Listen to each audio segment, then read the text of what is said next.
నమస్తే, నేను మీ నగేష్.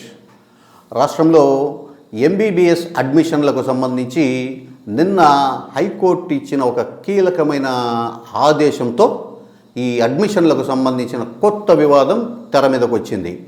ఇటీవల ఎంబీబీఎస్కు సంబంధించిన అన్ని రౌండ్ల అడ్మిషన్స్లు పూర్తి అయ్యాయి. రాష్ట్రంలోని ప్రభుత్వ ప్రైవేట్ మెడికల్ కళాశాలల్లో పాతవి, కొత్తవి, నేషనల్ మెడికల్ కౌన్సిల్ ఏవేవైతే మంజూరు చేసిందో ఆ సీట్ల భర్తీ అంతా అయిపోయింది. సీట్ల భర్తీ కార్యక్రమం ముగిశాక కర్నూలులోని విశ్వభారతి కళాశాలకు 50, అలాగే అమలాపురంలోని కోనసీమ మెడికల్ కాలేజీకి 25, 75 కొత్త సీట్లను నేషనల్ మెడికల్ కౌన్సిల్ మంజూరు చేసింది. దీంతోపాటు న్యాయ వివాదానికి గురై కర్నూలు మెడికల్ కాలేజీలో ఒక సీటు వ్యవహారం హైకోర్టులో నలుగుతూ వచ్చింది. మొత్తం ఈ 76 సీట్లకు సంబంధించిన అంశం మీద 4 విద్యార్థులు హైకోర్టును ఆశ్రయించారు. వాళ్ళు హైకోర్టు దృష్టికి తెచ్చిందేమంటే, కొత్తగా మంజూరైన 75 మెడికల్ ఎంబీబీఎస్ సీట్లను NTR health university stray vacancy ద్వారా భర్తీ చేసింది. ఎవరైతే మెరిట్లో ఉన్నారో వాళ్ళందరికీ అవకాశం కల్పించకుండా ఈ స్ట్రే వేకెన్సీని ఎన్టీఆర్ హెల్త్ యూనివర్సిటీ అవలంబించడం వల్ల మెరిట్ ఉన్న మాకు అన్యాయం జరిగింది, మమ్మల్ని ఆదుకోవాలి, మాకు న్యాయం చేయాలని చెప్పేసి 4 విద్యార్థులు హైకోర్టును ఆశ్రయించారు. దీని మీద నిన్న హైకోర్టు విచారణ జరిపింది.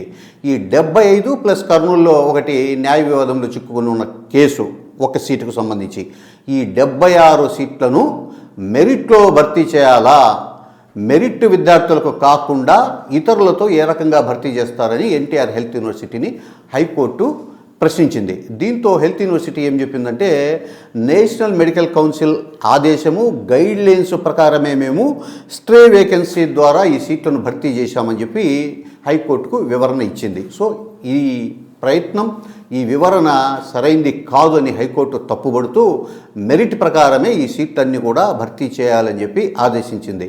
హైకోర్టు ఆదేశం ఇప్పుడు ఇటు ఎంబీబీఎస్లో సీట్లు సంపాదించాలని ఎవరైతే ఆశపడి మెరిట్ లిస్టులో ఉన్నారో ఆ అభ్యర్థులకు ఎన్టీఆర్ హెల్త్ యూనివర్సిటీకి మెడికల్ కౌన్సిల్కు మధ్య ఒక కొత్త వివాదానికి ఆజ్యం పోసినట్లు అయ్యింది.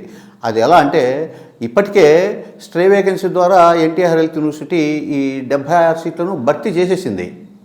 సో కొంతమంది ఈ ఎంబీబీఎస్ సీట్లలో చేరిపోయారు. వీళ్లను ఇప్పుడు ఈ 76 సీట్లు మెరిట్ ద్వారా భర్తీ చేసినట్లయితే ఇప్పటికే ఎంబీబీఎస్లో కోర్సులో జాయిన్ అయినటువంటి విద్యార్థుల పరిస్థితి ఏంది, వాళ్ళను ఏ రకంగా అకామిడేట్ చేస్తారు అంటే, వాళ్ళు ఒక వాదన లేవదీస్తారు. అంటే వాళ్ళకు అలాట్ చేసిన ఎంబీబీఎస్ సీటు ఒకవేళ ఎన్టీఆర్ హెల్త్ యూనివర్సిటీ రద్దు చేసినట్లయితే వాళ్ళు కూడా కోర్టును ఆశ్రయించే అవకాశం ఉంది.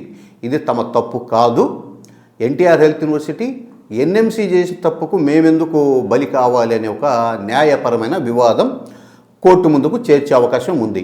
సో ఇప్పుడు ఎన్టీఆర్ హెల్త్ యూనివర్సిటీకి ఈ వివాదాన్ని ఎలా పరిష్కరించాలనో అర్థం కాక చాలా తలపట్టుకుని కూర్చున్నారట.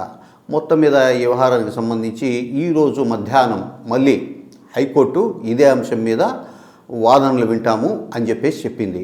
ఈరోజు మధ్యాహ్నం హైకోర్టు ఏ ఉత్తర్వులు జారీ చేస్తుంది, ఏ ఆదేశాలు జారీ చేస్తుందనే అంశం మీదే ఈ వివాదం పరిష్కారం ఆధారపడి ఉంది.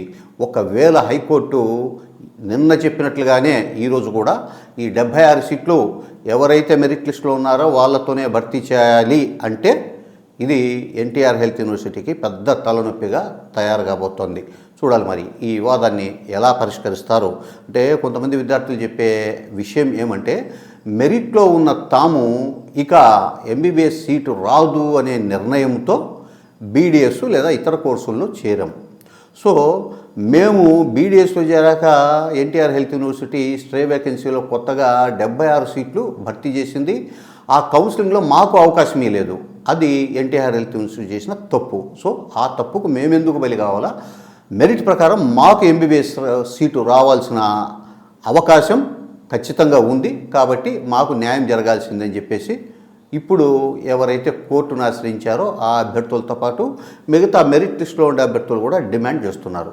చూడాలి మరి మొత్తం మీద ఈ వ్యవహారాన్ని అటు ఎన్టీఆర్ హెల్త్ యూనివర్సిటీ, ఇటు హైకోర్టు, నేషనల్ మెడికల్ కౌన్సిల్ ఏ రకంగా పరిష్కరిస్తాయనేది ఎదురు చూడాల్సిన అవసరం ఉంది.